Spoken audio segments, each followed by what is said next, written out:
Hi நண்பர்களே, இன்றைக்கி நம்ம வந்து எதை பற்றி பார்க்க போகிறோம்னு பார்த்தீங்கன்னா அன்மேரிட் சர்டிஃபிகேட்.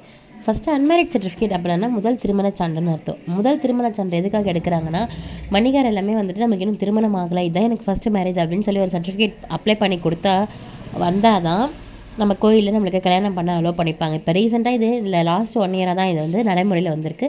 அது எப்படி அப்ளை பண்ண போகிறோன்ற வீடியோ தான் நம்ம பார்க்க போகிறோம். ஓகேங்களா?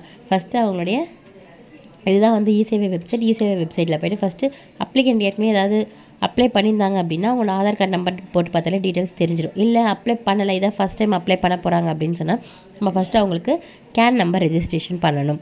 கேன் நம்பர் ரெஜிஸ்ட்ரேஷன் பண்ணுறதுக்கு நம்ம என்ன பண்ணணும், அப்ளை ஃபார் கேன் ரெஜிஸ்ட்ரேஷன் ஒரு ஆப்ஷன் இருக்குது பாருங்கள், அதை வந்து நம்ம கிளிக் பண்ணணும். ஓகேங்க, அதை கிளிக் பண்ணதுக்கப்புறமேட்டுக்கா அதை கிளிக் பண்ணதுக்கப்புறம் என்ன பண்ணணும்னா அவங்களோட ரேஷன் கார்டு நம்பர், நம்மளோட பேசிக் டீட்டெயில்ஸ் எல்லாமே இருக்கும். இந்த பேசிக் டீட்டெயில்ஸ் எல்லாத்தையுமே 1 by 1 நம்ம என்ன அப்ளை பண்ணிட்டு வரும். இதில் என்ன ஒன்றுனா ஆதார் கார்டில் என்ன நேம் இருக்கோ அந்த நேம் கரெக்டான ஃபஸ்ட்டு அப்ளிகண்ட் கிட்டே கேட்டுட்டு அதில் என்ன இருக்கோ அதை அப்படியே அப்ளை பண்ணுங்கள். இல்லை என்னோடய நேம் தப்பாக இருக்குது, நேம் கரெக்ஷன்ஸாக இருக்குதுன்னு சொன்னால் அதுக்கு அவங்க எதாவது ப்ரூஃப் வச்சுருக்காங்களா பாருங்கள். இல்லைனா அவங்க என்ன நேம் சொல்கிறாங்களோ அந்த நேமை நம்ம அந்த அப்ளிகண்ட் நேமில் போட்டணும்.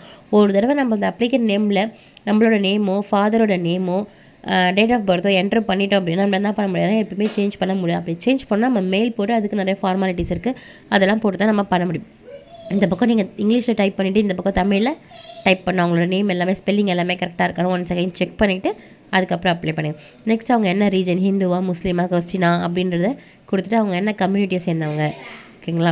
இப்போ எஸ்சினா எஸ்சியோட கேஸ், எஸ்சி கம்யூனிட்டி, எம்பிசியா பிசியா எஸ்சியா அப்படி சொல்லிட்டு அவங்க என்ன கம்யூனிட்டி வைஸ் கேட்குறாங்களோ அது எல்லாத்தையுமே நம்ம கொடுத்துட்டு நெக்ஸ்ட் இங்கே ரெவன்யூ வில்லேஜ்னு ஒரு ஆப்ஷன் இருக்குது. அப்படின்னா என்ன அர்த்தம் அப்படின்னா, இப்போ உங்களுக்கு ஒவ்வொரு கிராமத்துக்கு ஒரு குக்கிராமம் இருக்கும். ஓகேங்களா? பிளாக்ல இருக்கும், இல்லை டவுனில் இருக்கும், இல்லை முனிசிபாலிட்டியாக இருக்கும். இப்போ இங்கே அப்ளை பண்ணுறவங்க பார்த்திங்கன்னா வந்துட்டு பிளாக், இது வந்து ஒரு பிளாக்கு சேர்ந்தாங்கன்னா ஒரு பிளாக் செலக்ட் பண்ணிவிட்டு அது எந்த மாவட்டம் எந்த தாலுக்கா அவங்க ரெவன்யூ வில்லேஜ் எது, ஏன்னா ரெவன்யூ வில்லேஜ் யாரோ அந்த மணிகாருக்கு தான் நமக்கு வந்து நம்ம அப்ளை பண்ணுற டாக்குமெண்ட் வந்து போட்டோன்னே அதுக்கப்புறம் அவங்களோட மொபைல் நம்பர் போட்டு ஓடிபி ஜென்ரேட் பண்ணி அவங்களுக்கு ஒரு 4 நம்பர்ஸ் வரும்.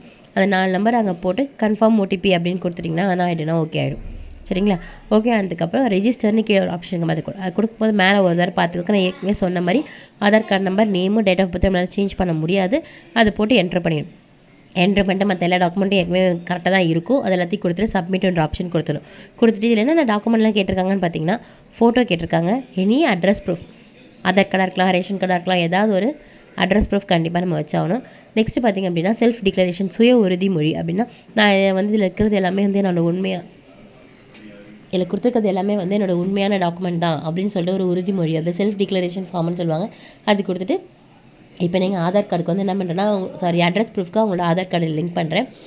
அதே மாதிரி இப்போ இது வந்து பார்த்திங்கன்னா என்னோடய ஏஜ் ப்ரூஃப், அவங்க வயசு இப்போ 21 வயசுக்கு மேலே இருந்தால் தான் நம்மளால் அன்மேரிட் சர்டிஃபிகேட் அப்ளை பண்ண முடியும். அதுக்கு உள்ளே இருந்தால் நம்மளால் அப்ளை பண்ண முடியாது, அதுக்குள்ளே இருந்தால் நம்ம ஃபஸ்ட்டு எலிஜிபிளே கிடையாது அப்படின்ற மாதிரி காமிக்கும். நெக்ஸ்ட்டு வந்துட்டு செல்ஃப் டிக்ளரேஷன் ஃபார்மாக அப்லோட் பண்ணி ஏஜ் ப்ரூஃப்க்கு நான் 10th 12th மார்க் ஷீட் ஏதாவது ஒன்று வைக்கலாம், அதை வச்சு இல்லை பேன் கார்டு இருந்தால் பேன் கார்டு வைக்கலாம். கொடுத்துட்டு சப்மிட் கொடுத்துட்டு நமக்கு ஒரு ஒப்புகை சீட்டு வரும், அதில் இந்த மாதிரி ஒரு நம்பர் வரும் 21202474 அப்படின்னு சொல்லிட்டு ஒரு நம்பர் வரும்.